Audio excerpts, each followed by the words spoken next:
Voy a hacer un anuncio antes de que inicie esta mesa.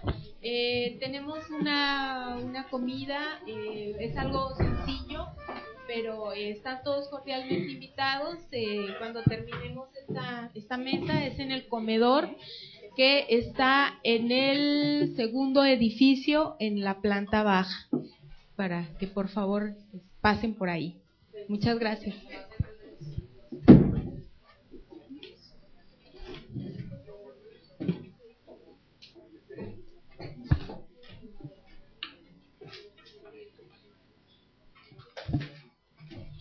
Buenas tardes. Continuamos con la segunda mesa. La dinámica va a ser la misma. Cada uno de los expositores va a tener 20 minutos para su presentación y posteriormente tendremos un poquito menos del tiempo considerado para preguntas y respuestas. Así que les sugiero que cualquier duda que vaya surgiendo, tomen nota. Para que al final se la planteen a quien corresponda. Bueno, la segunda mesa tratará el tema de empleo, educación y bienestar social, y la primera ponencia está a cargo del doctor Marcos Reyes, y nos hablará sobre educación y violencia en la zona metropolitana de Tijuana. El doctor Marcos Reyes es profesor investigador del Departamento de Estudios de Administración Pública del Colegio de la Frontera Norte y doctor en Ciencias con especialidad en Investigaciones Educativas por el Departamento de Investigaciones Educativas del CINVESTAC, del Instituto Politécnico Nacional. Sus principales intereses de investigación son federalismo y política educativa, gobiernos locales y modernización de la gestión pública local. Es miembro del Sistema Nacional de Investigadores Nivel 1 y pertenece a la red de investigadores en gobiernos locales. Entre sus publicaciones están la descentralización educativa en Baja California, cambios institucionales y conflictos políticos en el sistema educativo estatal, entre otras investigaciones. Le damos la palabra, doctor.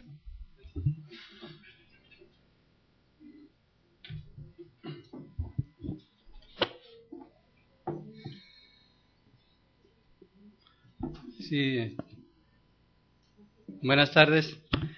Antes quisiera agradecer la presencia de algunos de mis informantes clave que me dieron la oportunidad de conversar con ellos sobre el tema. En primer lugar, quisiera darle las gracias a la licenciada Lucía López Cortés, de la subsecretaria de Educación Básica del Gobierno del Estado. Por aquí estaba también con nosotros la licenciada Alma Rosa Sainz, de la Secretaría de Educación Municipal. Se retiró, pero dejó en su representación a la licenciada Laura Suberville. Y también estuvo por aquí el señor Mario López López. Él es presidente del Consejo Municipal de Participación Social en Educación. Con ellos tuve la oportunidad de conversar sobre el tema.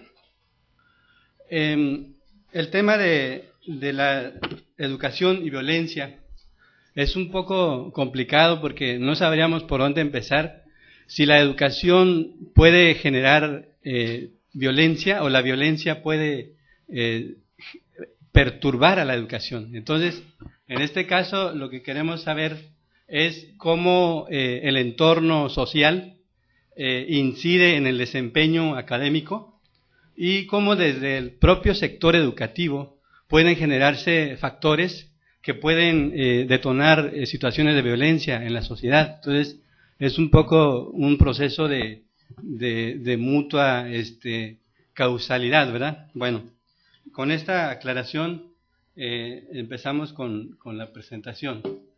Algunos de los factores que podemos considerar como precursores de la violencia, puede ser la crisis económica en sí misma. Primero porque, bueno, pues sabemos que la generación de desempleo y la falta de oportunidades de trabajo, de puestos de trabajo, puede generar tensiones en el hogar, en la sociedad, y eso puede inducir pues conductas delictivas en las personas. También quiero antes aclarar que me voy a referir a los jóvenes en particular, porque son los que están más relacionados directamente con la educación.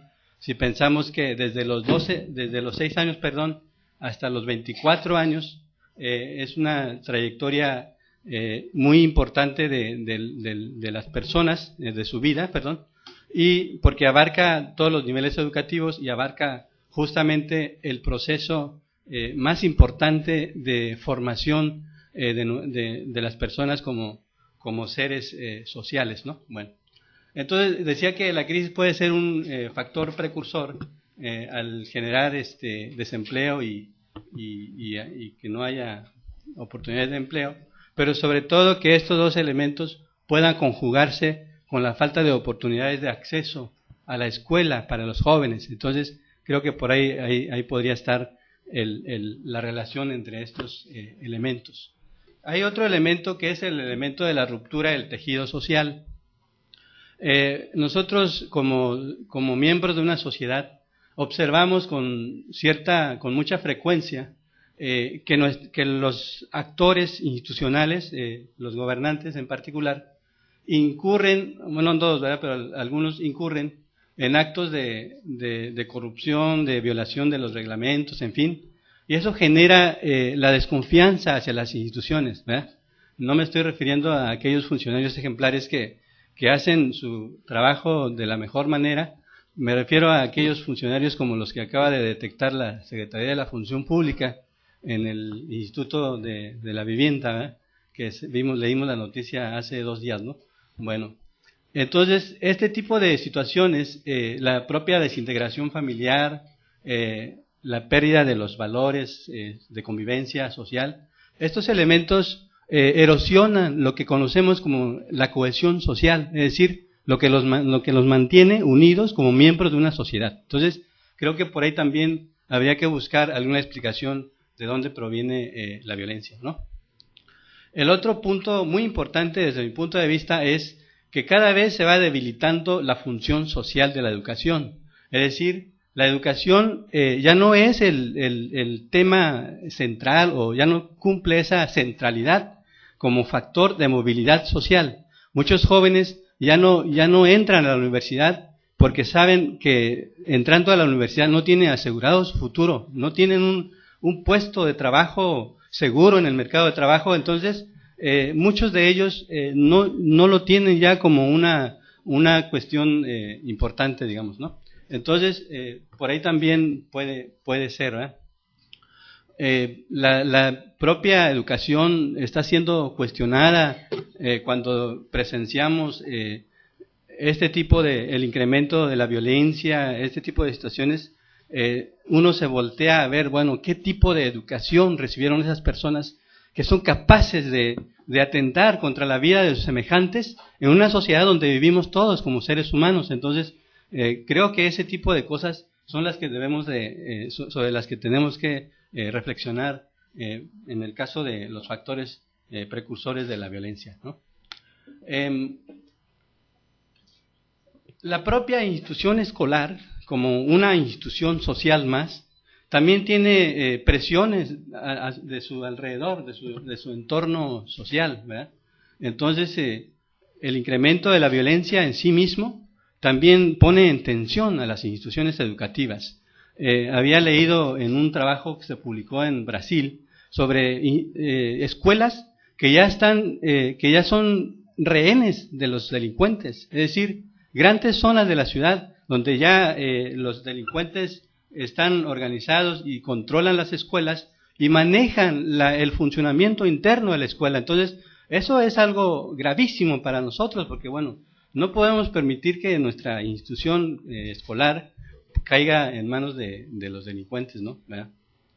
Bueno, en el caso de de Baja California, el CETIS, Universidad, realizó una encuesta en el 2009, fue aplicado a 1920 jóvenes de entre 12 y 29 años de edad, y a ellos se les preguntó, y el 23% de ellos manifestó que hay algo de inseguridad y delincuencia en la colonia donde está la escuela. 20% opinó que también hay violencia en la colonia donde, bueno, creo que me equivoqué, pero bueno, de violencia en la colonia donde está la escuela, ok.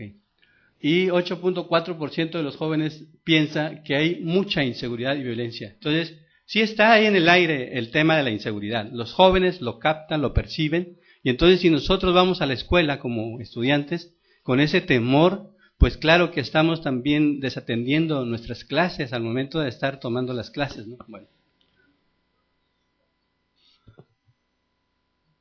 La violencia intrafamiliar. La violencia intrafamiliar afecta a todos los miembros de la sociedad, del hogar, perdón, pero en particular a los niños. Los niños que son en este momento, en su etapa de formación, son muy sensibles, entonces ellos lo manifiestan en apatía en la escuela, bajo rendimiento escolar, en fin, también conductas violentas contra sus compañeros, porque ellos reflejan lo que viven en su casa, ¿eh? Entonces, ese tipo de cosas son las que hay que pensar como situaciones de riesgo, ¿no? El acoso escolar. Muchas veces, o más bien, existe la percepción de que la violencia al interior de la escuela se toma como un juego. Los chicos están jugando entre ellos, se empujan, se dicen groserías, en fin, se agreden entre ellos, pero al final se toma como algo normal, porque son chicos que están jugando y es una forma de jugar, pero conforme se va incrementando el nivel de violencia en este tipo de tratos y de relaciones, tenemos casos de niños que fueron pues salvajemente golpeados y tuvieron que llevarlos hasta el hospital para atender su problema de salud. Entonces va iniciando con pequeños juegos y poco a poco se va incrementando el nivel de la violencia entre los actores escolares, si no hay una política o un programa que, digamos, atienda ese problema antes de que se vaya haciendo más grave, ¿no?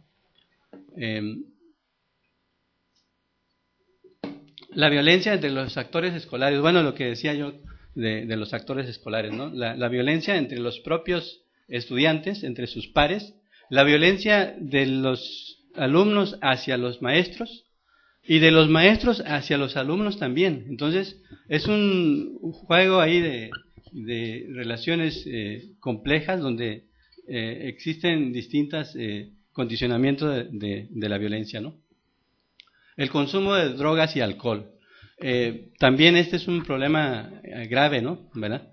En el caso de Baja California, la misma encuesta revela que el 42% de los jóvenes encuestados manifestó haber consumido alguna vez bebida alcohólica.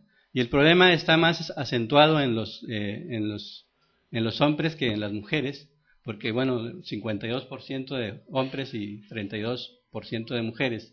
Tiende a agravarse el problema desde los 15 años, porque entre 12 y 14 años solo el 6% manifestó haberlo hecho, y a partir de los 15 años, de 15 a 19, el 33%, ¿no? Factores, bueno, seguimos con los factores de riesgo de la violencia. En este caso, un factor importante es el elemento de la deserción escolar, ¿no? En el caso de Baja California, estamos en primaria, secundaria y educación superior por debajo de la media nacional, pero en el caso de educación media superior estamos por arriba de la media nacional. Ahí están los datos, los puse en negritas, ¿no? El otro tema es el tema de la insuficiencia de la atención a la demanda y la saturación en el uso de la infraestructura escolar. Si vemos ahí, cerca del 95% de la demanda potencial se atiende en primaria y secundaria, pero disminuye hasta el 58% en educación media superior y cae drásticamente hasta el 20% en educación superior, ¿no? Entonces, quiere decir esto que conforme se va incrementando por niveles educativos, pues se va disminuyendo la capacidad de las instituciones de atender la demanda. Aquí me refiero a la demanda potencial. Hice un ejercicio muy sencillo de seleccionar a la población que está en esos rangos de edad para saber que son todos los que demandan educación, independientemente de si ellos quisieran o no ir a la escuela, ¿no? Pero es como un punto de referencia, ¿no? En el caso de las aulas en uso, hice otro ejercicio de dividir el número de matrícula entre el número de escuelas que hay en los niveles, en los 3 niveles que considero, y encuentro que hay una distribución, digamos, relativamente equilibrada entre educación primaria, secundaria y media superior, de 308, 357, 342 alumnos por escuela. Quise detallar un poquito más el análisis y tomé ahora las aulas que están realmente en uso, es decir, hay muchas aulas en la escuela, hay muchas aulas en la escuela, pero hay unas que no están sirviendo como aulas para tomar clases. Entonces ahí sí encontramos diferencias. En el caso de primaria, 30 alumnos por aula, en el caso de secundaria 94 y 173 en educación media superior. Es decir, también aquí lo que vemos es conforme vamos incrementando o subiendo en los niveles educativos, se va incrementando la saturación de las aulas en uso. Entonces creo que es un problema también que nos va a impactar en la atención de la demanda, ¿no? ¿Cómo voy con el tiempo? 5 minutos. ¿Cuánto? 6 minutos. Bueno, aquí quería comentar los esfuerzos que hay para contener la violencia. Uno de ellos es el programa Escuela Segura. Si quieren, en la sesión de preguntas podemos volver sobre las características del programa y el programa de cultura de la legalidad, ¿no? Para poder comentarles mis sugerencias o conclusiones. El primer ejercicio que hicimos es un primer acercamiento al tema. Ha sido un ejercicio muy interesante porque nos permitió interactuar directamente con los actores educativos y recibimos información muy valiosa de parte de ellos. Pero creo que lo que tenemos que hacer es profundizar más en esos temas, generar información más detallada, más especializada, por ejemplo, hacer diagnósticos por género, por niveles educativos, cómo se distribuye los indicadores de violencia por zona escolar, en fin, ese tipo de información detallada que nos permitiría tener un programa de atención al problema, a la problemática, de manera integral, ¿no? Y entonces pensaría o propondría que se elaborara, se diseñara, se adoptara un programa o una estrategia integral de atención a la juventud. Y cuando hablo de integral, me refiero a una característica muy interesante, reciente, que se ha adoptado en las políticas públicas, que es la característica de la transversalidad.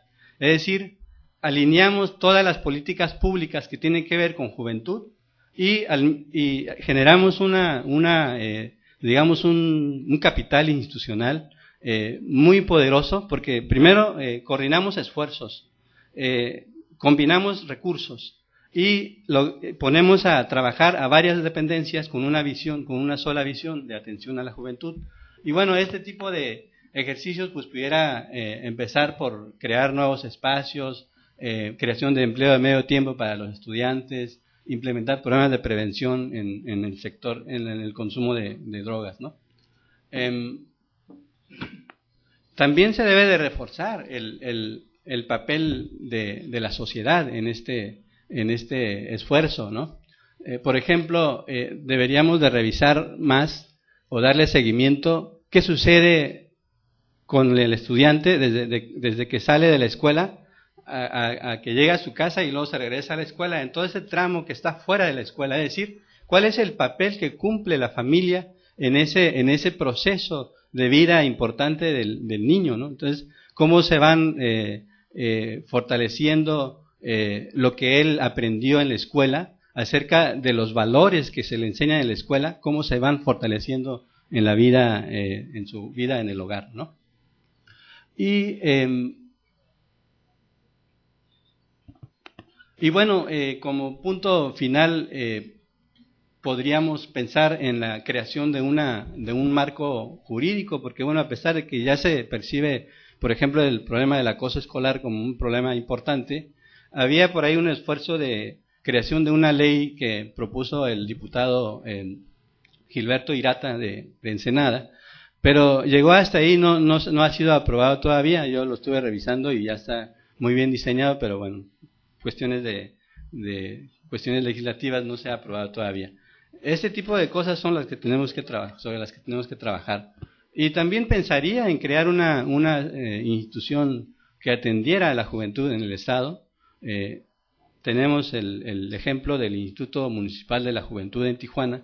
Teníamos el Instituto Estatal de la Juventud, pero en el presupuesto de egresos para el 2010 o el 2009 ya fue cancelado el instituto. Entonces, contrariamente a lo que queremos de atender más a los jóvenes, de ponerlos en el foco de atención de las políticas públicas, estamos quitando una institución que puede ser clave para atender los problemas de la juventud. Entonces, yo creo que hay que recuperar estos esfuerzos, hay que buscar que las instituciones se coordinen más entre sí, tanto a nivel federal, estatal, municipal, como a nivel de programas. Es todo lo que quería comentar. Gracias.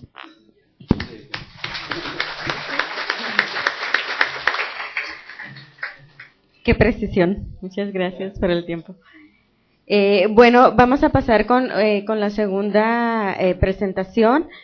Es sobre empleo, ingresos y familia, evolución y crisis en Tijuana. Este trabajo lo realizaron conjuntamente Mariló Cubes y Aida Silva. Mariló es profesora investigadora del Departamento de Estudios de Población del Colegio de la Frontera Norte, actualmente coordinadora de la maestría de demografía de esta institución, es doctora en demografía de la Universidad de París y pertenece al SNIC nivel 2. Sus intereses de investigación incluyen el empleo, las movilidades y el estudio biográfico en una perspectiva sociodemográfica. Entre sus publicaciones figuran los vínculos familiares fuera de la corresidencia, geográfica de residencia, intensidad de los contactos y lazos afectivos en la parentela. Y bueno, Aida Silva Hernández es investigadora independiente, es maestra en Historia de México por la Universidad de Guadalajara, trabaja el tema de la migración a la frontera norte con experiencia en el tratamiento de la fuente oral y es autora del libro Perfiles de Tijuana, historias de su gente, editado por Conaculta y el Secut. Y bueno, actualmente ingresó al programa de doctorado en Ciencias Sociales para cursar este programa en esta generación que va iniciando. Pues, muchas felicidades. Y bueno, Aida nos va a presentar la ponencia y Mariló nos va a ayudar con la sesión de preguntas y respuestas. Bueno, de respuestas más.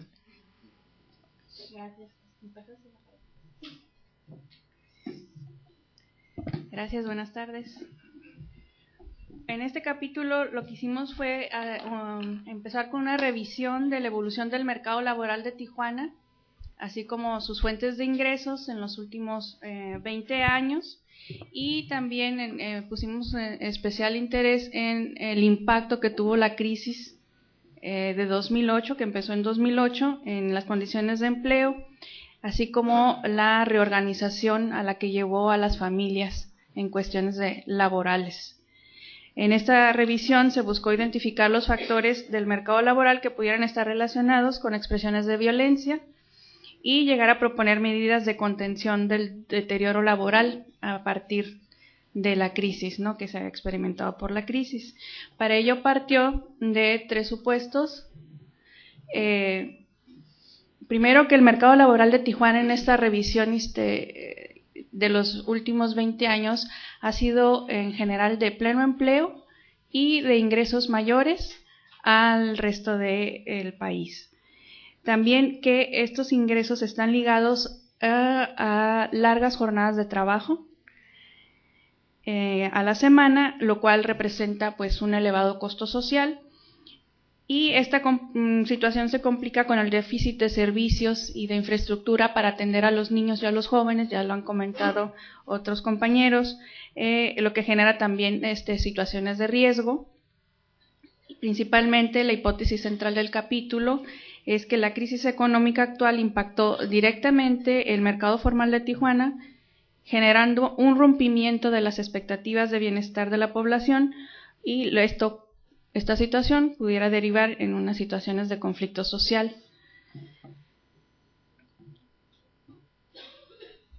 En cuanto a los antecedentes históricos, bueno, en general, en la primera mitad del siglo XX se ve cómo Tijuana ha desarrollado su mercado laboral a partir de satisfacer las demandas, como su propia condición de frontera, pues del mercado vecino de Estados Unidos. Después, ya con la crisis de 1982, hay un despegue de la industria maquiladora, que ya había empezado en los últimos años de los 60, que se ve favorecida con el cambio de la moneda por la devaluación. Empiezan las inversiones estadounidenses, a la que se suman posteriormente las inversiones coreanas y japonesas. Desde entonces, el crecimiento de Tijuana se relacionó con el contraste entre la relativamente buena situación de su mercado laboral y los problemas económicos del resto del país, esto es, por ejemplo, la devaluación, así como el crecimiento de las diferencias salariales entre México y Estados Unidos. En 1995, una nueva devaluación, una nueva crisis y el inicio del Tratado de Libre Comercio de América del Norte. Esto favorece a la frontera porque, por un lado, de la devaluación hizo que la misma población de la zona fronteriza mexicana pues tuviera que verse obligada prácticamente a hacer sus compras, y de esa manera incentivar el comercio y otros mercados en la misma ciudad, en la misma población de Tijuana, ante los altos costos que ya le representaba hacer sus compras en Estados Unidos. Con estas oportunidades laborales abiertas, entonces Tijuana reforzó su imagen como un lugar de trabajo asegurado, que respondía a los ingresos esperados y pues fortaleciendo con ello lo que sabemos, su gran atracción migratoria para hombres y mujeres, o sea, totalmente diversa, desde los obreros hasta profesionistas, ambos encontrando oportunidades en esta ciudad.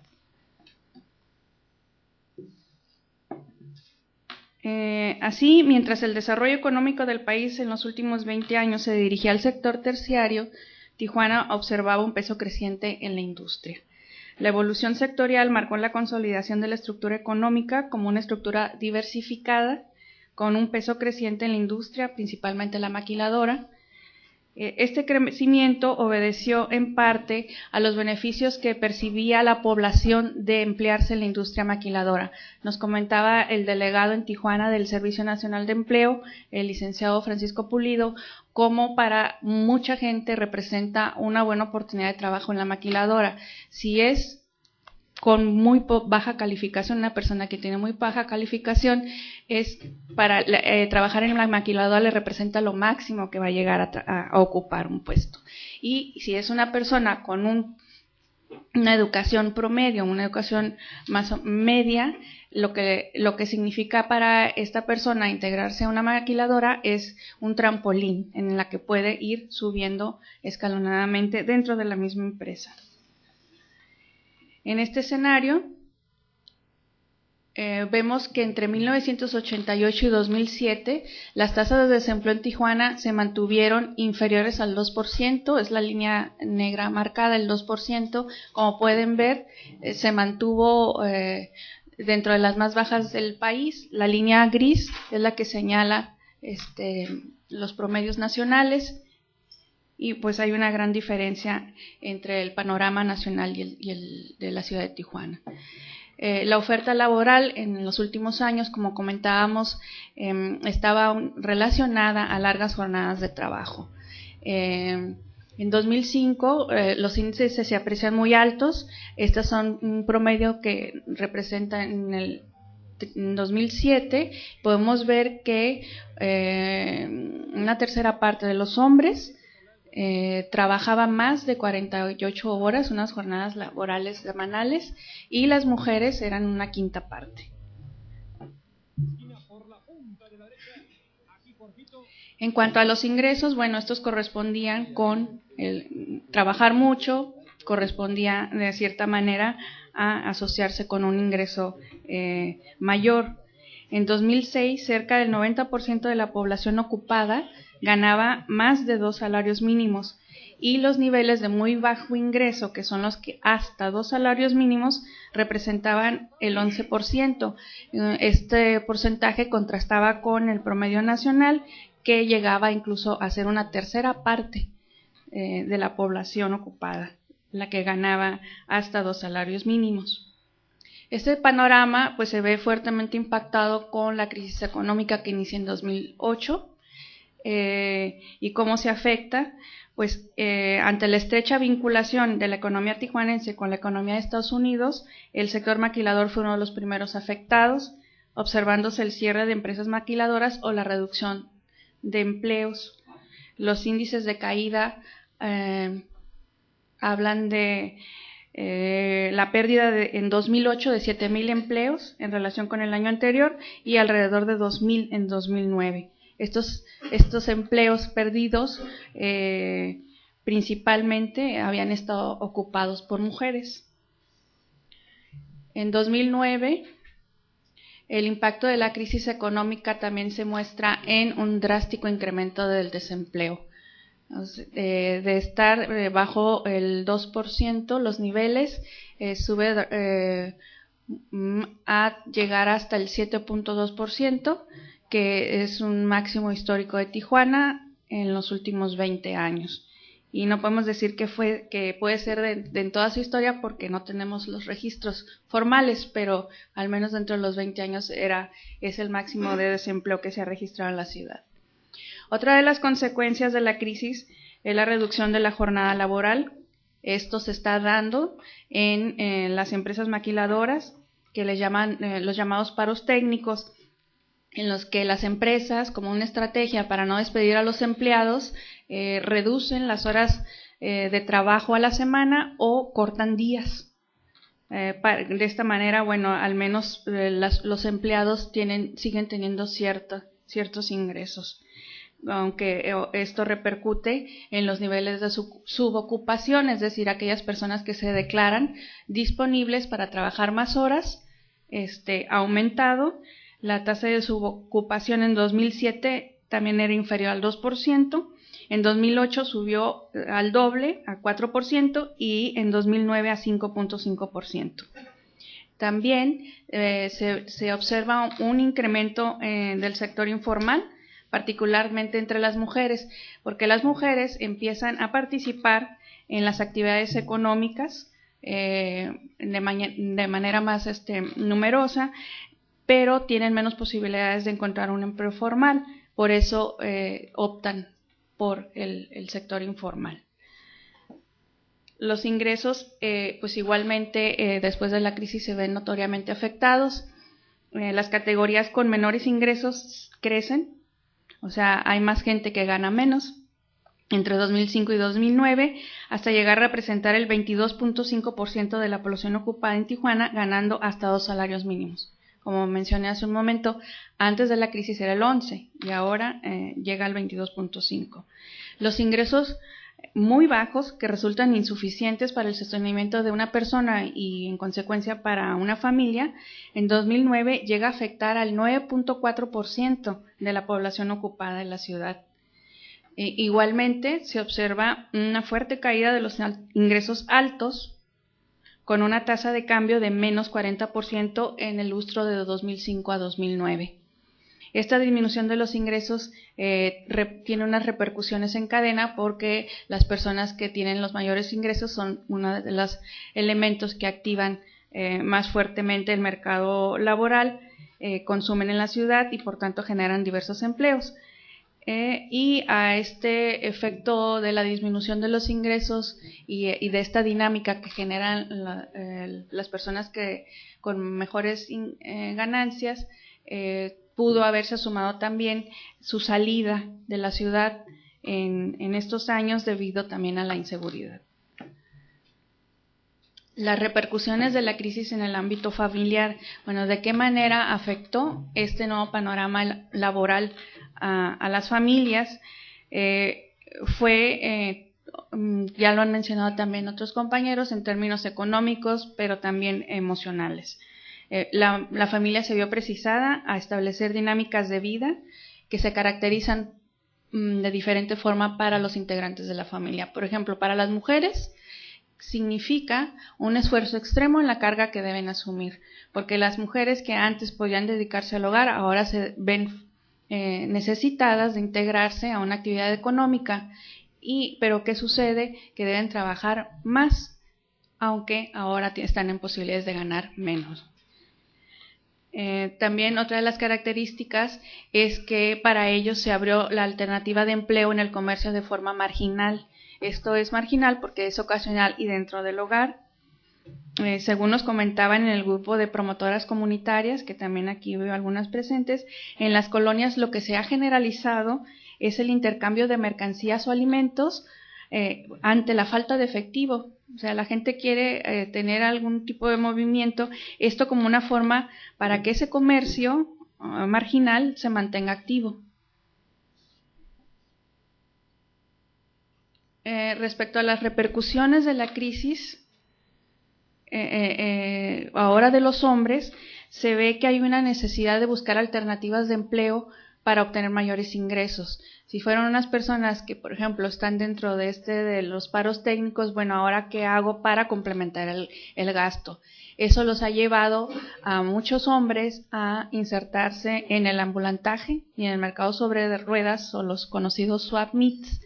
En estos, de acuerdo con autoridades de inspección y verificación municipal, los hombres se hacen acompañar muy comúnmente por las mujeres y o por los hijos. O sea, se convierte en un complemento de familia, una estrategia de familia. Asimismo, es significativo que varias de las personas que entrevistamos nos mencionan cómo la imagen del hombre ha perdido respeto y de alguna manera credibilidad en su papel de proveedor, y eso pues ha mermado las relaciones de pareja y de familia. Hay una pérdida de la autoridad muy importante porque al hombre ya no se le considera que esté cumpliendo con su principal obligación, ¿no? Que es como el proveedor dentro de la familia. Y en cuanto a los jóvenes, también ya lo comentaba el doctor Marcos, la situación pues es igualmente difícil. Las oportunidades de empleo para ellos son de baja calificación y eso los lleva a los jóvenes en general a no privilegiar el estudio. ¿Para qué estudio si no me representa mayores ingresos o una mejor condición de vida? A partir del análisis del mercado laboral de Tijuana que hicimos antes y después de la crisis de 2008, fue posible detectar algunos elementos que pudieran relacionarse con diversas expresiones de violencia. O sea, de qué manera este cambio en la situación puede llegar a relacionarse con expresiones de violencia. Se pudieron detectar factores de riesgo y un factor de contención también. Los factores de riesgo que se observaron fueron estas largas jornadas laborales que comentábamos, que obligaban a que los jefes de familia dedicaran la mayor parte de su tiempo a trabajar. Los jóvenes también, al no valorar la educación como medio de movilidad social, pues quedan exentos de esta posibilidad, ¿no?, de avanzar en su preparación y en un camino hacia unas mejores condiciones de vida. Otro factor de riesgo social es la falta de protección laboral universal, pues hay asalariados que no cuentan con seguridad social. El factor contenedor de la crisis lo consideramos como pues la misma dinámica del mercado que respondía a las expectativas y creaba estas oportunidades y este sentimiento de ir avanzando, pudo haber fungido como un factor de contención que se alteró con la crisis.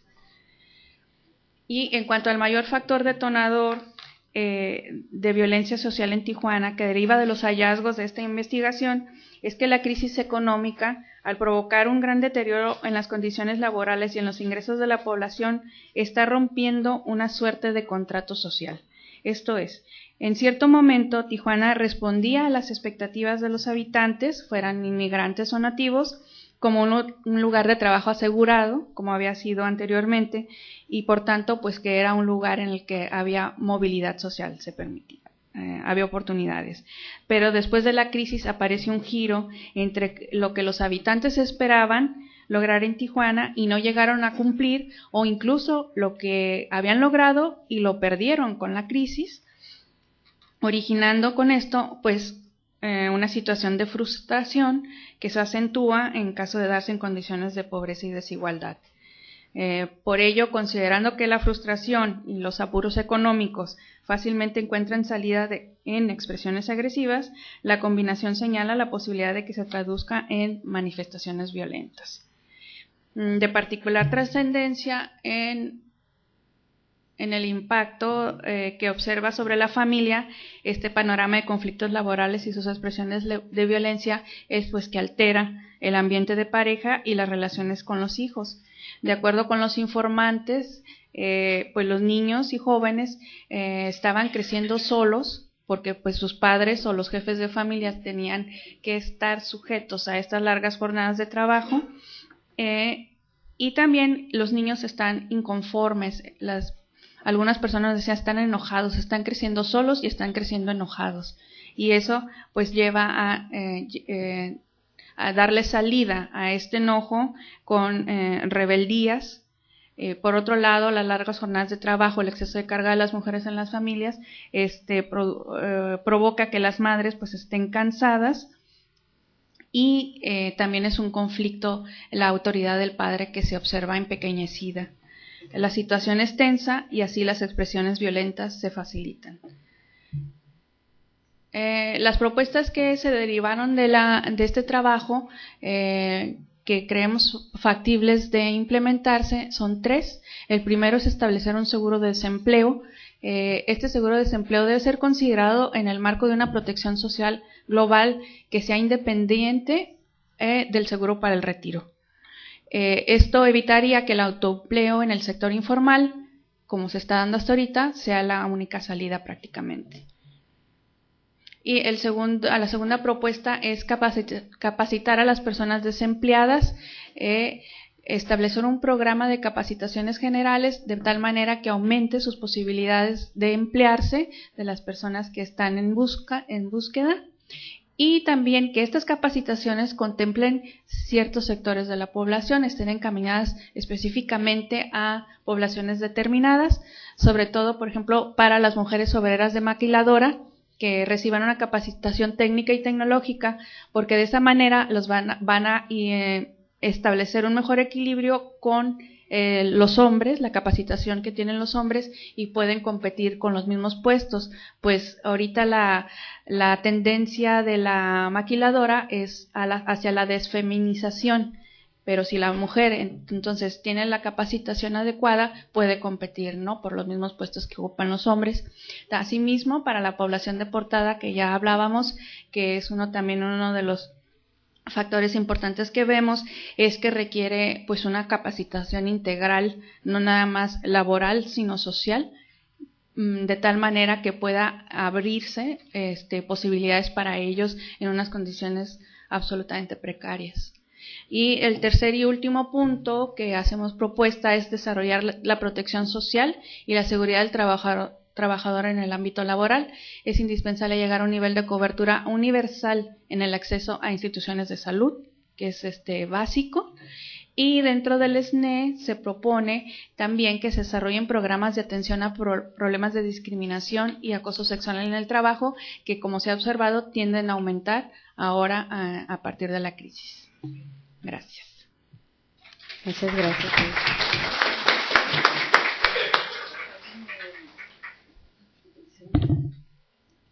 Bueno, nuestra tercera participante es la doctora Silvia Mejía. Su tema es sobre bienestar social y salud en Tijuana y el área metropolitana. La doctora Silvia Mejía Arango trabaja actualmente como investigadora titular sede del Departamento de Estudios de Población del Colegio de la Frontera Norte. Su formación como psicóloga la realizó en Colombia. Tiene una maestría en psicobiología y un doctorado en neurociencias, ambas en la Universidad Nacional Autónoma de México. Forma parte del Sistema Nacional de Investigadores Nivel 2. Se ha dedicado al estudio de la salud del adulto mayor desde una perspectiva poblacional, trabajando con encuestas nacionales e internacionales y aportando no solo el análisis, sino también en la construcción y validación de los instrumentos empleados. Y bueno, tiene diversas publicaciones científicas nacionales e internacionales. Gracias. Bueno, está un poco difícil la tarea de mantener el estómago quieto, una media horita más en lo que terminamos. Espero que pueda transmitir el mensaje que quiero transmitir a través de esta plática. Yo misma siento que es poco tiempo para transmitir todo lo que está escrito y lo que no está escrito, que también es mucho y que seguramente muchos de ustedes tienen ideas que complementarían lo que vamos a presentar o lo que voy a presentar. Sin embargo, cuando hablamos de bienestar social, yo particularmente haciendo el análisis de toda la situación que pude estudiar y revisar, decidí simplificar o señalar 6 situaciones críticas en Tijuana que puedan caracterizar la situación de bienestar social y que están allí nombradas y a las que me voy a ir refiriendo una por una. Sobre los servicios de salud, ¿cuál es el acceso a los servicios de salud que tiene la población en Tijuana? Uno de los datos con el que me encuentro en primera instancia es que el tamaño de la población derechohabiente está disminuyendo y el tamaño de la población total está aumentando. Eso es lógico en todas las ciudades en donde el índice de crecimiento es alto, entonces obviamente ahí no estoy encontrando nada raro. Sin embargo, lo que sí se ve es que los usuarios del servicio de salud son 10% más que los derechohabientes, o sea, quienes van al ISSSTE y al IMSS, muchos más usuarios que derechohabientes. Obviamente eso debe tener relación con la protección en salud que tienen la población, que probablemente es mucho menor y por lo tanto incrementa el índice de usuarios no derechohabientes. Un dato interesante y que llama mucho la atención es que por cada 1000 habitantes en Tijuana hay 1.1 médicos, ¿sí? Mientras que a nivel nacional el promedio es 1.4, o sea que aquí en Tijuana estamos por debajo del promedio nacional. Si lo vemos desagregado por estado también nos encontramos muy por debajo de la mayoría de los estados. Las unidades médicas con mayor densidad, están en la zona centro. Eso para todos los que vivimos aquí en Tijuana no es novedoso, pero sí es importante señalarlo porque eso nos habla de una desprotección de las unidades médicas a las zonas periféricas. Específicamente vemos, si vemos el mapa de la distribución de las zonas médicas, vemos que la zona sur y este de la ciudad, donde están pues las colonias de mayor marginación, tienen muy pocas unidades médicas. Y el otro asunto importante para la situación de salud y acceso a los servicios de salud es si pensamos cuál es el acceso a los servicios privados de salud. Nos encontramos con un encarecimiento enorme y seguramente todos los que están aquí lo sabrán. Ese encarecimiento de los servicios de salud está directamente relacionado con la alta demanda de servicios médicos privados por parte de la población que vive en los Estados Unidos. Nosotros estamos constantemente viendo que la gente de San Diego, tanto los ciudadanos americanos como los ciudadanos de origen mexicano que ya viven con residencia allá en los Estados Unidos, vienen a atenderse aquí a Tijuana, y eso ha llevado a un encarecimiento enorme de los servicios privados de salud. ¿Cuáles son los aspectos socioculturales que condicionan el uso de los servicios de salud? La falta de claridad y especificidad de la información que se ofrece es uno de ellos. Es una crítica constante que aparece cuando analizamos el efecto que tienen las campañas sobre el uso de los servicios de salud. ¿Por qué no usan los servicios de salud la población? Porque hay falta de claridad y especificidad. La información no está llegando como se supone que debe de estar llegando. ¿Por qué no llega? Porque hay muchos perfiles diferentes, hay muchas idiosincrasias y perfiles demográficos en los usuarios a los que estas campañas y esta información no se dirige de manera particular, y por lo tanto la desinformación está presente.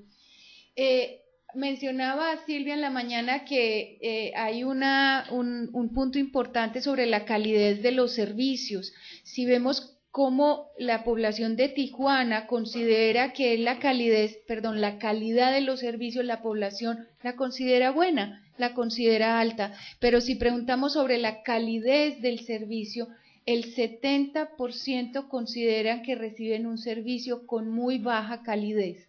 Eso va a condicionar necesariamente el uso de los servicios de salud. Así hayan muchos servicios de salud, que obviamente no los hay, de todas maneras la calidez parece ser un factor determinante. Y bueno, y directamente relacionado con lo anterior, la relación médico-paciente. Si esta relación no es una relación cálida, si no es una relación armónica, pues el uso de los servicios también va a estar afectado. Finalmente, la credibilidad y percepción que se tiene acerca de los servicios se ve particularmente afectada en las zonas periféricas, en las zonas de mayor marginación, a donde deben de llegar algunos de estos servicios que tiene la Secretaría de Salud. De hecho, llegan estos servicios, pero llegan esporádicamente. Entonces hay una queja de la población muy evidente en situaciones como: yo me debo enfermar cada 8 días o cada 15 días o una vez al mes cuando llega el servicio a atenderme. No me puedo enfermar normalmente en el momento en que me siento mal o que pasa algo, porque no voy a tener la atención requerida.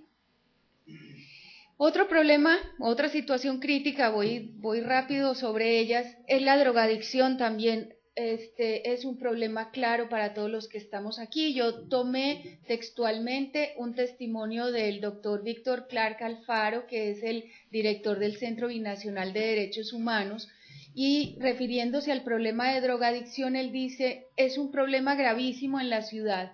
Está inundada de droga, está socavando las bases sociales porque se está yendo a las familias. Cada vez hay más adictos a drogas como el cristal, que provoca serios daños cerebrales y los vuelven extremadamente violentos e insensibles. Sí, ahí en ese testimonio hay muchas cosas que saltan a la vista. Si vamos a datos duros y vemos qué nos cuenta la encuesta nacional de adicciones, que recientemente publicó sus resultados, tenemos al lado izquierdo la prevalencia de consumo de drogas ilícitas. O sea, en estas encuestas se analizan drogas ilícitas, pero también se analizan drogas médicas. Aquí solamente estoy mostrando lo ilícito. Y si se fijan, el comparativo es con el nivel nacional. Baja California en el verdecito más fuerte, y el más claro es el nivel nacional. Entonces, de manera analizado globalmente, vemos Baja California con una prevalencia en el consumo de drogas ilícitas muchísimo mayor que a nivel nacional, por encima del 8%. Si lo vemos desagregado por grupos de edad, estos son los grupos que trabajan desafortunadamente, porque interesante sería ver de 12 a 14 y de 14 o 15 a 25. Sin embargo, fíjense cómo efectivamente Baja California está por encima en cada uno de estos 3 niveles, significativamente más alto entre 25 y 34 años. Y también llama la atención los más viejitos, 39 a 65, parece ser que el consumo de drogas ilícitas también es muy alto aquí en Baja California. Un hecho que es interesante, no les gustó lo de viejitos, bueno, yo me incluyo ahí entonces, un dato interesante y está resaltado en rojo a propósito, es que si se analizan estos datos, las mujeres llaman la atención en Baja California, y voy a repasarlos. Entre los bebedores altos, las mujeres de 12 a 17 años se ubican en el lugar 10 de todos los estados. El consumo de drogas ilegales en mujeres es de 4.6, ocupan el primer lugar a nivel nacional. Por cada mujer que a nivel nacional ha estado expuesta al consumo, hay 2 mujeres expuestas en Baja California. Estar expuesta significa que le ofrecieron, vio que alguien usó la droga cerca de ella y que, bueno, tuvo la facilidad del acceso. Aquí sí no especificado para mujeres, pero sí lo quise señalar, el consumo de drogas de tipo anfetamínico es muy alto, es de 2.7 en la población total, y si lo vemos desagregado por grupos de edad es de 2.4 entre 12 y 25, esto es increíblemente alto para el daño que hace el cristal, 4% entre 26 y 34, y ahí vamos los viejitos de 2.2% mayores de 35 años con consumo de cristal, o sea, la madurez parece que no llega en ese sentido. Ahora, obviamente aquí se está hablando de la población total, población adicta, población que no está desagregada de otra manera más que por edad. Y un dato interesante con respecto a mujeres es que son más propensas al uso de anfetaminas, ¿sí? Entonces, sí, no tenemos el dato con respecto al uso de anfetaminas en los distintos rangos de edad para mujeres, pero ya sabemos que somos más propensas al uso de anfetaminas. ¿Cuáles son los factores asociados al consumo de drogas y alcohol? Bueno, uno muy importante que salta a la vista para todos es la ausencia del control parental y la desestructuración familiar. Este es uno de los puntos sobre el que más se está haciendo énfasis en el trabajo de atención a la drogadicción. El fácil acceso a la compra y al consumo en tienditas y picaderos. Para Tijuana es increíblemente importante este dato, porque como ven más adelante dice el número de lugares de venta de drogas se ha cuadruplicado en los últimos 6 años. Entonces las tienditas y los picaderos en Tijuana están en las esquinas, están en todas partes y al acceso de todas las personas que quieran consumir. Falta de control por parte del gobierno, pues obviamente, inespecificidad en las campañas contra la drogadicción. Es muy distinto hacer una campaña contra el consumo de marihuana que contra el consumo de cristal, y aquí se hacen de manera general, es contra la drogadicción. Es muy distinto, va a poblaciones diferentes y debería de llevar información claramente diferente. El embarazo en adolescentes es otra problemática importante para Baja California.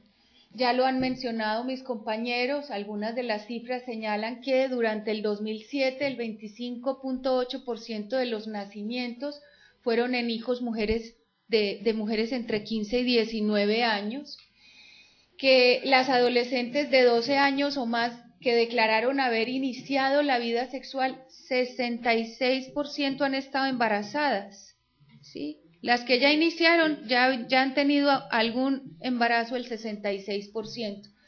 El 58% de los adolescentes de 19 años iniciaron su vida sexual antes de cumplir los 19 años y solo el 44% utilizan algún método anticonceptivo.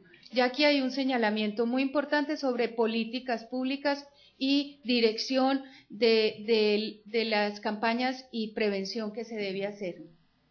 Sin embargo, yo quise señalar, yo sé que hay múltiples explicaciones para el problema del embarazo en adolescentes, pero el que ha logrado un acuerdo mayor entre las personas expertas en el tema es la falta de información. Eso parece obvio, parece lógico, pero sigue siendo algo que no se atiende.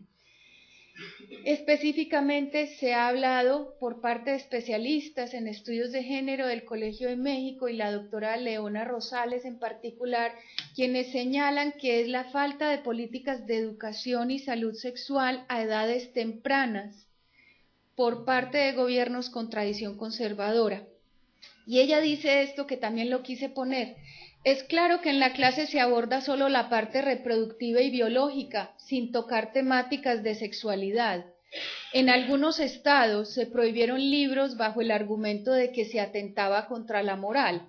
Se proponía incluir vinculaciones afectivas y de erotismo. Ahí estuvo la censura. En el libro se habla de la diversidad sexual, del derecho al placer, temas que causan angustia en varios sectores de la sociedad. Entonces, la sexualidad es tratada con mucho temor desde un punto de vista conservador y eso impide que la información llegue a tener el impacto que quisiéramos que tuviera. La salud mental es un problema importantísimo en Tijuana, un problema que queda claro en los datos que están allí. De 100 consultas que ofrecía mensualmente el Hospital de Salud Mental en el 2008, la cifra se elevó a 600 en el 2009. Ese también es increíblemente grande. La demanda de servicios obviamente ha sobrepasado la disponibilidad de los recursos. Existe carencia de servicios especializados y de personal médico capacitado en los hospitales públicos. Solamente están los hospitales especializados para dar esta atención. Hay algunas consultas que se pueden ofrecer en los hospitales ISSSTE, IMSS de atención en enfermedades mentales, pero son muy pocas y realmente no son por parte del servicio especializado. La atención privada en salud mental tiene un costo claramente que supera las posibilidades por parte de la mayor parte de la población de escasos recursos. Esto ya ha sido denunciado y señalado por las personas que tienen trabajo en relación al manejo de población con enfermedades mentales. Los mandan al hospital de salud mental y no tienen la posibilidad de acceder al servicio por los altos costos. ¿Qué ha pasado con la salud mental en Tijuana? Ha cambiado. ¿Cómo ha cambiado o por qué ha cambiado? El estrés y la preocupación y el miedo de la inseguridad que vive la población.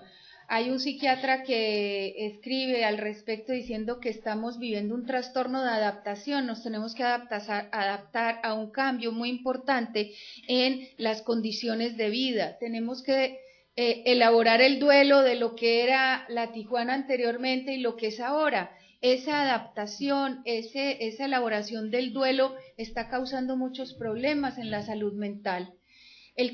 Los trastornos psicológicos asociados a la migración frustrada, no me voy a detener, es obvio que es importante esto, simplemente señalarles que hay cifras de 14% de intentos de suicidio en los migrantes que se frustran en el intento por cruzar al otro lado. El desempleo como consecuencia de la reducción de los puestos de trabajos en las maquiladoras ha llevado también a un cambio en la salud mental y señalan las personas expertas en el tema el síndrome del sobreviviente, porque el que se queda en el trabajo también se queda con una permanente angustia, no solo porque lo pueden echar, sino porque él fue el que se quedó, él fue el que logró sobrevivir y eso a veces es peor que el que se va. Disminución de la convivencia social y familiar por todo temor a salir y a las relaciones sociales que empiezan a generar un poco de paranoia en las familias. Los problemas de drogadicción, se ha visto una asociación muy importante entre la presencia de drogadicción y los trastornos mentales. Sí, la conducta antisocial como tal es una conducta frecuente en la población drogadicta. Hay muchos problemas que, ya lo señalaban ahora mis compañeras, pueden tener una causa secundaria que lleva a tener o a que haya un poco más de violencia, aunado a un problema de drogadicción, aunado a un problema de desempleo. Y bueno, por último, señalar la estigmatización que sufren las personas que tienen algún tipo de trastorno mental, no van a consulta por miedo a ser estigmatizados. Se hablan de cifras entre el 70 y 80% de personas que no van por temor a ser estigmatizados.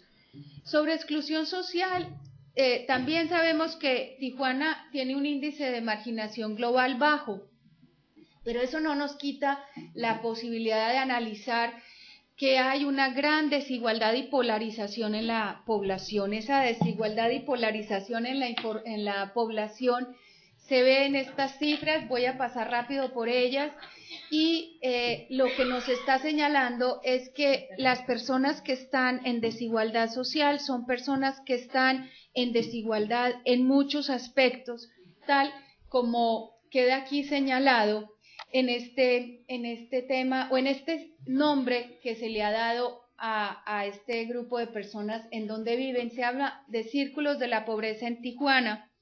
Los sectores más pobres o de menores ingresos son empujados hacia la periferia de la urbe o bien hacia las zonas de riesgo, cañones, laderas, etcétera, con servicios públicos precarios, sin empleo o con empleos mal remunerados, sin protección social y con viviendas en malas condiciones. Esta es la evidencia de la desigualdad social que se expresa de muchas maneras. Finalmente, hablar de cultura, recreación y deporte. También Tijuana ha sido una ciudad que ha llamado la atención por un buen desarrollo deportivo. Sin embargo, lo que se está viendo ahora es que gran parte de las instalaciones deportivas están en unas condiciones de deterioro muy importantes. Están abandonadas, están, digamos, afectadas por el vandalismo, no hay el mantenimiento adecuado, y esto ha llevado a que no solo las instalaciones deportivas, sino también los parques y las zonas de recreación se vean afectadas y no cuente la población con este tipo de apoyo.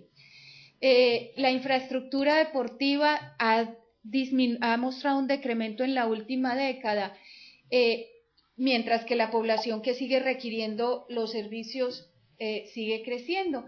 Y un pequeño dato dice, aun cuando la totalidad de espacios deportivos supera las 300 instalaciones, una parte importante de la ciudad no cuenta con estos. ¿Quiénes son? Los que tienen mayores carencias, los que están en la periferia y obviamente los que también con mayor razón requerirían de estas instalaciones. Muchas gracias.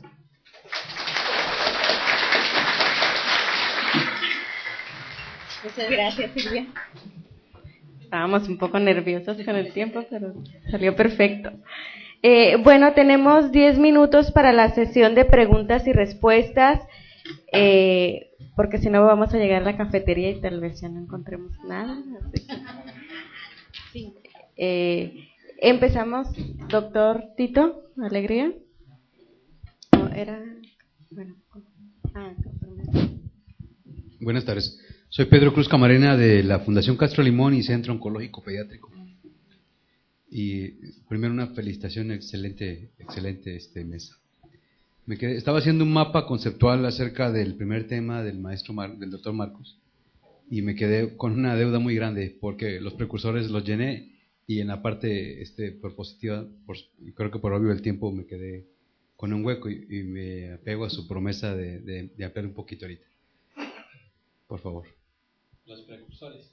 No, los factores de contención. Sí, únicamente anoté 2 y la otra parte de los precursores fue muy amplia. Entonces, por supuesto que el diagnóstico está bien claro, pero me quedo con el ansia de la parte propositiva. Pasamos a otras preguntas y luego respuestas. Aida Marilor, la afirmación de la detonación me parece exagerada, porque la violencia con cualquier indicador, por ejemplo, el mejor indicador que hay es robo en auto, si calificamos de violencia el robo. Probablemente no ha variado mucho, sí ha variado, pero no ha variado mucho, desde hace 20 años. No sé la proporción, si ha variado hacia la baja o hacia la alta, cada 1000 habitantes, cuántos robos de autos, no sé. Pero lo que digo es de que es un viejo problema, no es nuevo, no viene con la crisis. Y quizá deberían usar un indicador de violencia, no sé si el robo de autos sea el mejor para ustedes, pero es que no hay otro mejor. No existen buenos registros de violencia, cuando es violencia intrafamiliar no se denuncia siempre, etc. No hay buenos registros. Lo único bueno es auto. Segundo, estaba pensando en el bono demográfico y la violencia. En Nueva York se hizo un estudio hace unos años, salió publicado hace como 3 o 4 años, del tiempo del alcalde Giuliani, de por qué bajó la cantidad de robos, asaltos, etc. La conclusión fue, hay menos jóvenes en esa generación. Es decir, la respuesta fue demográfica. No fue un cambio cultural, bueno, quizá tuvo que ver con el cambio generacional, pero sobre todo porque había menos jóvenes circulando en las calles de Nueva York en ese momento, en ese periodo, digamos. Entonces, se revirtió la cultura de la violencia porque no había jóvenes para reproducirla, simplemente. Y lo último que quisiera comentar, de Marco, quizás hace falta un paso más en la causalidad que propones entre los aspectos relacionados con la educación y la violencia. Estaba pensando, el tejido social, ¿qué tiene que ver con la violencia? ¿En qué consiste? ¿En qué escala estás pensando cuando dices tejido social? ¿Estás pensando en la escala de toda la ciudad, de todo el país, de un barrio, de la calle donde uno vive? ¿En qué escala piensas cuando el concepto de tejido social? Y luego, el tejido social así visto, en cualquier escala que la veas, por ejemplo la de barrio. ¿De qué manera puedes identificar que hay pérdida de tejido o no hay pérdida de tejido? Porque, por ejemplo, podría decir que si no se reúnen en la esquina los jóvenes, ¿se pierde el tejido? ¿O es al revés? Mucha gente piensa que porque los jóvenes se reúnen en la esquina hay más violencia. En fin, ¿en qué consiste? ¿En qué consiste conceptualmente pérdida de tejido y empíricamente? ¿En qué consiste pérdida de tejido? Y la otra cosa es, ¿antes no había tejido? ¿Sí había? ¿En qué consiste la pérdida? ¿Desde qué instancia a qué instancia se puede medir? ¿Cómo se puede visualizar? ¿Cómo podrías tener un ejemplo de pérdida de tejido? Yo dudo mucho que eso sea una buena explicación, pero en fin, yo no lo conozco mucho como argumento teórico. Me gusta más el argumento de la falta de oportunidades y la pérdida de oportunidades para los jóvenes, porque además tiene muy buenos ejemplos y es algo que tú lo puedes ver cuando conversas con los jóvenes. Y la pérdida de oportunidades para los jóvenes tiene que ver no solo con que no pueden acceder a la escuela o al trabajo, tiene que ver también con el hecho diferencial en el espacio de las ciudades.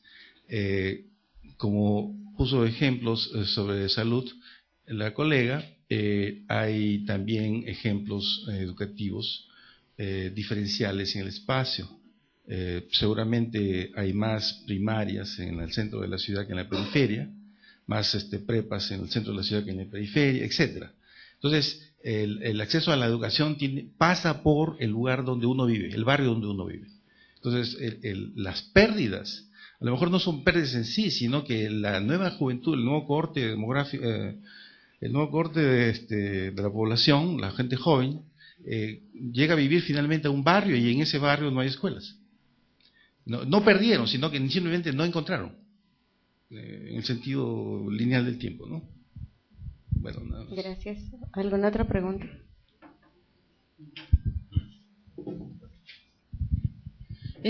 Me comentaban que sí tiene perspectiva de género esta investigación y más viniendo desde la CONAVIM, ¿no? Que habla de violencia contra las mujeres. En cuanto a los precursores de violencia, no sé por qué no se haya tomado en cuenta la violencia contra las mujeres, en este caso la violencia y la cultura misógina y machista, que es la que promueve la discriminación en contra de las mujeres. En cuanto a la violencia laboral, tampoco me pregunto por qué no se tomó en cuenta de manera específica el hostigamiento sexual, que es el que más afecta a las mujeres, y también el tema de la feminización de la pobreza, tomando en cuenta que a nivel mundial 70 millones de las personas que van a entrar en pobreza extrema en este año, el 79% son mujeres. Y también en cuanto al tema de la salud, que se toma en cuenta el tema de las mujeres, de las jóvenes embarazadas, ¿cuántas de estas mujeres son embarazadas en el caso de por violencia sexual contra ellas, ya que estamos hablando de las violencias, ¿no? Y en cuanto a los indicadores, ¿por qué algunos sí fueron desagregados por género y otros no? hacemos Yo soy José Roberto Vázquez. Para el doctor Reyes, yo nada más le diría que el rango de la violencia en las escuelas debe irse más abajo. En preescolar ya existe violencia, ya existe el bullying. A mi sobrino nieto le pusieron una paliza y respondió y esas cosas. Si sea el caso de él en Tecate, pues ¿qué pasará en otras ciudades, no? Tal vez habría que extender hasta ahí el rango. En cuanto a la exposición de Silvia Mejía, que estuvo muy interesante, yo creo que podrían agregar también ahí la cuestión de la violencia maestro-alumno, que ha sido frecuente aquí en Baja California. O bueno, al menos ha sido impactante los casos que surgen, ¿no? Si se conoce uno, pues ha de haber varios. Y también la cuestión de la violencia del ruido, que afecta bastante a las ciudades, que además es promotora de enfrentamientos entre los vecinos con graves consecuencias. Son cosas que de alguna manera están además bien reglamentadas en las ciudades, que no se persiguen como debe ser y además se prohijan, ¿no? Aquí en Tijuana, por ejemplo, los sitios donde después de las 2 de la mañana los jóvenes van y continúan la pachanga bajo el conocimiento de todo el mundo, ¿no? Que es al final de cuentas violencia. Bueno, tenemos una última intervención y pasamos a la sesión de respuestas.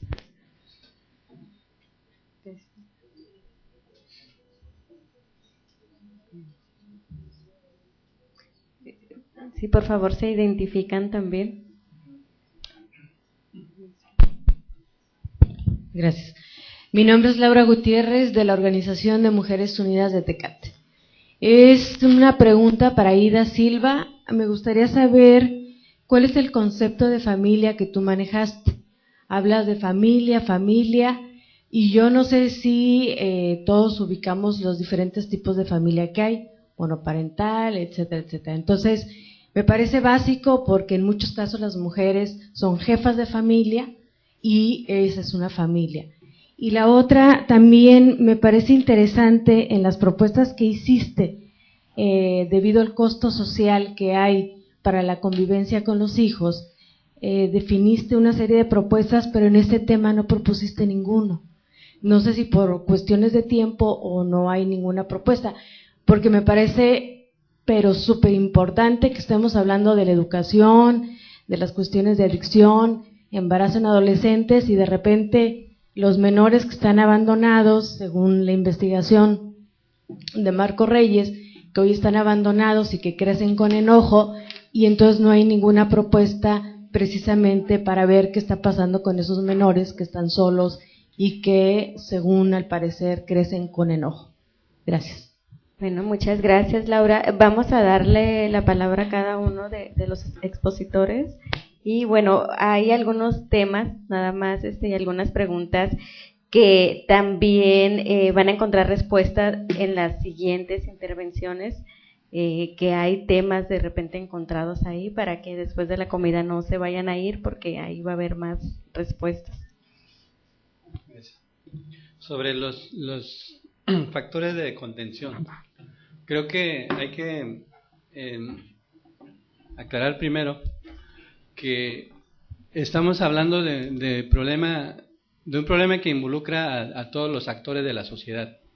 Entonces, pensando en la comunidad escolar, que es donde me estoy centrando, estaríamos pensando en los padres de familia, los docentes, las autoridades y los alumnos, que son los 4 actores principales que identificaríamos ahí. Y entonces, un reto para la comunidad escolar, sin duda, es generar una estrategia de intervención o de política de acción, programa de acción, dentro de la comunidad escolar, que ubique el rol que debe desempeñar cada actor dentro del programa y que cada uno se lleve su tarea, ¿no? Es decir, ¿qué tiene que hacer el padre de familia para poder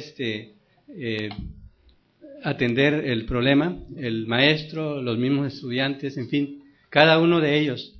Entonces, por ejemplo, dentro de los programas que mencionaba, el programa de Escuela Segura, que es un programa federal, busca generar dentro de la escuela los comités o consejos de participación social en la educación, y entonces ahí es donde se busca que los 4 actores participen activamente y que cada uno haga su tarea, ¿no? Pero tiene que ser una estrategia definida entre todos ellos para poder asumir los compromisos, ¿no? Esa es la idea de pensarlo así. Y los dos programas que menciono son nada más a manera de ilustración, que es el caso del programa de Escuela Segura, ¿no? Y también hablo del programa Cultura de la Legalidad, que es un programa que se implementó a nivel estatal desde el 97 y se busca básicamente generar o consolidar los programas educativos que tienen que ver con cultura cívica, con participación social, con cultura de la legalidad, respeto a la legalidad, ¿no? Y eso es lo que quería comentar sobre el tema de los factores de contención, ¿no? En el caso del tema que menciona el doctor Alegría, pienso en el tema de tejido social, pero más como cohesión social, es decir, no una estructura definida o acabada, sino una estructura que está en construcción. Entonces, primero tendríamos que pensar cuáles son los factores que hacen posible que una sociedad esté cohesionada. Y entonces buscaríamos en lo que llamamos valores sociales, ¿no? O valores de la cohesión social. Son respeto por la vida, obviamente, el respeto al derecho del otro, con el que convivimos, el respeto a las instituciones que son pilares de la estructuración y cohesión social, ¿no? Entonces mencionaba yo el tema de las instituciones de gobierno o las instituciones de seguridad pública, las instituciones educativas en sí mismas. Entonces, todo ese tipo de factores son los que estamos percibiendo que se están debilitando, ¿sí? Debilitando como instituciones y debilitando sus relaciones entre instituciones, es decir, en esa red de relaciones interinstitucionales para estructurar una sociedad, ¿no? O sea, por ahí más o menos lo pienso cuando hablo de cohesión social. Obviamente en el texto trato de desarrollar un poquito más el concepto y bueno, es un tema que podríamos dejar abierto para la discusión. Si hay cohesión social, no hay, si esas son las instituciones adecuadas o no. Creo que habría tema para discutir, pero de entrada eso es lo que yo pienso cuando hablo de cohesión social, ¿sí? Hay literatura abundante sobre cómo se ha desarrollado el tema de la cohesión social a nivel de América Latina y otros países. Gracias. Le damos la palabra a Marilo. Sí, sobre la respuesta sobre el factor detonante que es exagerado. No estamos diciendo que efectivamente esa crisis provoque ya la violencia, lo ponemos como un factor que sí puede detonar, sí, conflicto social y violencia en general, como sus expresiones también. No hemos medido, efectivamente, porque de eso no se trataba el trabajo, era más bien de ver, acercándose sobre el mercado laboral y ver qué pasaba en esta situación. No hemos medido la relación con qué pasa con los niveles de violencia o los de robo, como mencionas, que esos creo son resultados que se presentan más bien en la tarde. Pero lo que nos llamó la atención es que este rompimiento, sobre todo en las entrevistas que se hicieron y en los grupos focales, como la gente expresaba este rompimiento de expectativa que había en la ciudad que conocíamos, Tijuana como la ciudad en la cual es una ciudad de expectativas de salida de la pobreza. Claramente los datos lo enseñan, y entonces esa salida de la pobreza está asociada a una perspectiva de movilidad social. La gente lo ve para sus hijos. Piensa que sus hijos van a vivir mejor que ellos en Tijuana. Con la crisis, este rompimiento provocaba expresión de frustraciones muy fuerte, muy intensa. Entonces lo que planteamos es que ahí sí hay un factor detonador de algo, una frustración muy grande, de conflicto. No estamos diciendo que ya ocurrió, por eso está, pero para nosotros era esto un foco rojo muy importante en la percepción, justamente, o sea, que se debe a la realidad, a la dificultad de la realidad, pero justamente en una situación donde había muchas esperanzas, mucha expectativa. Entonces, en este sentido que lo planteamos. Sobre la segunda pregunta sobre el impacto del género, hemos mencionado, no todos los indicadores pueden ser siempre hombre y mujer detallado porque complejizan, ¿no? la presentación, pero varios lo tienen.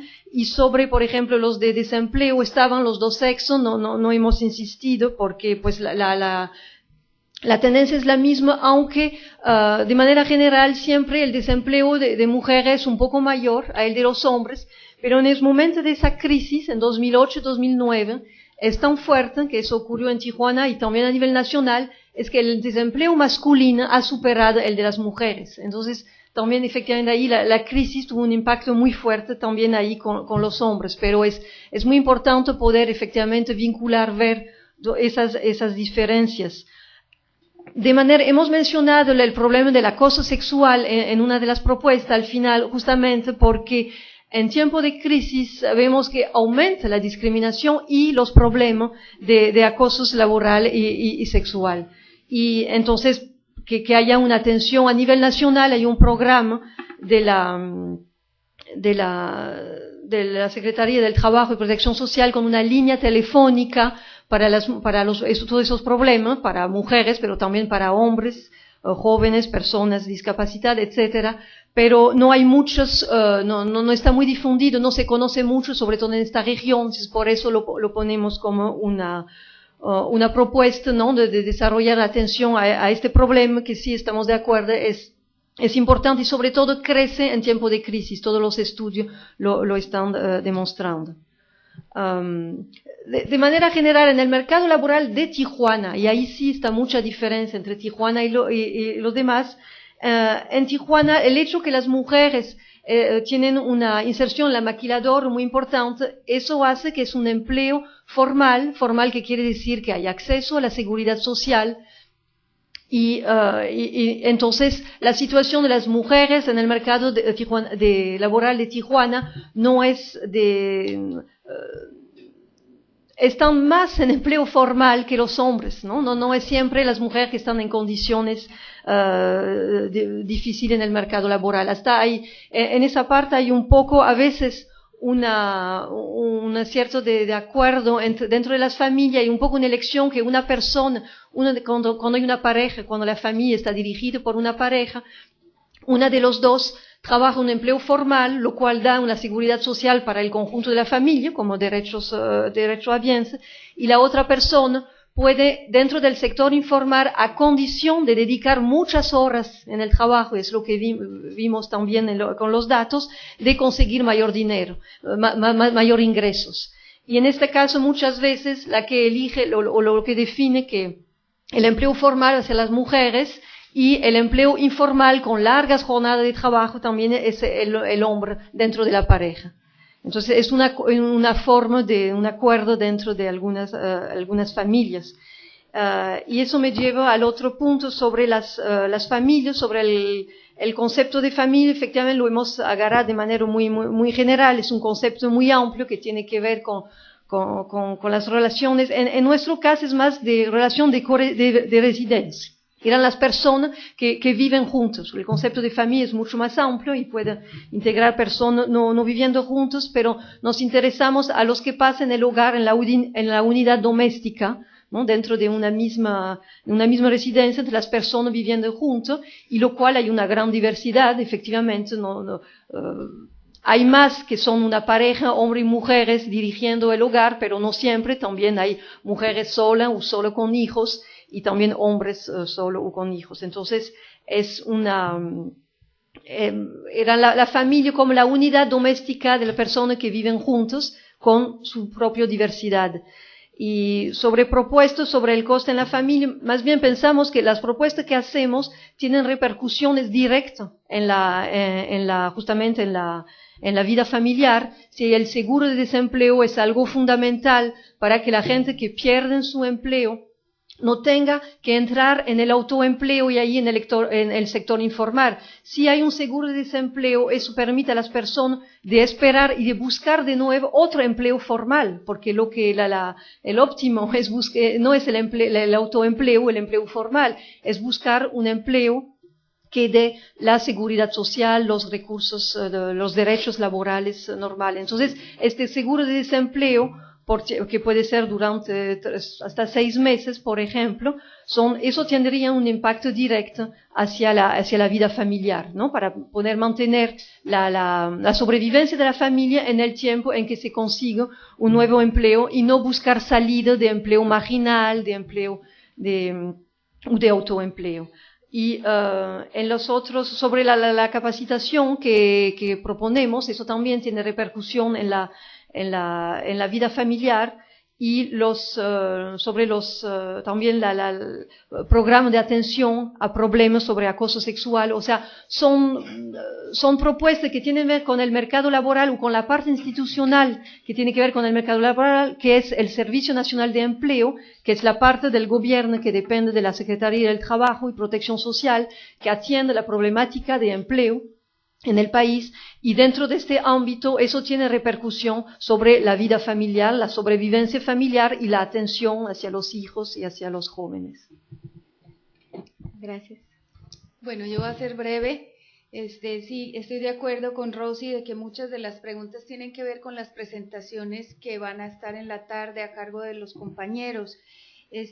Simplemente voy a mencionar que sí, efectivamente lo del embarazo por violaciones en mujeres adolescentes no está contemplado en las estadísticas que yo presento, porque son estadísticas inclusive del 2007, no son tan nuevas como quisiéramos, pero no están desagregadas por motivo de el embarazo, si fue por violación o no. Esto va a entrar seguramente, no sé, creo que alguno de ellos, de mis compañeros, va a hablar algo de violación, ahí vamos a tener, pero tienes toda la razón, o sea, es otra temática dentro de esta misma del embarazo en adolescentes que tiene un carácter propio e importante para el análisis y muy diferente del análisis de lo que es la concepción del embarazo en adolescentes como un problema de desinformación, ¿no? Yo estoy de acuerdo con eso. Lo otro que quería mencionar es que efectivamente, si uno se mete a ver cuántas mujeres tienen acceso a todos los servicios de salud, son muchas más mujeres las que tienen acceso que los hombres en Tijuana, tanto al IMSS, al ISSSTE como al Seguro Popular. Vamos a ver cuántas están en el programa de Progresa, y bueno, y son muchas más mujeres que hombres. Eso no es un problema, o sea, eso no significa que las mujeres estén más protegidas que los hombres y que eso quite de lado la problemática de género. No, probablemente es evidencia de que las mujeres tienen inclusive hasta más preocupación por su salud que los mismos hombres. Puede llevar a otro tipo de razonamientos tan simples como ese que yo acabo de hacer, pero al interior del uso de servicios de salud en Tijuana las mujeres están más protegidas. ¿Quiénes son las desprotegidas en términos de este efecto de género a nivel de la población? Pues la población que está excluida, la población de la periferia, y que ahí me atrevo a decir que no son tanto las mujeres, tanto más las mujeres como los hombres, es decir, las mujeres que están excluidas, que son las que no tienen derecho a audiencia o no tienen acceso a la información, deben ser muy parecidas en número a los hombres que también están desempleados y viven en esta condición de exclusión.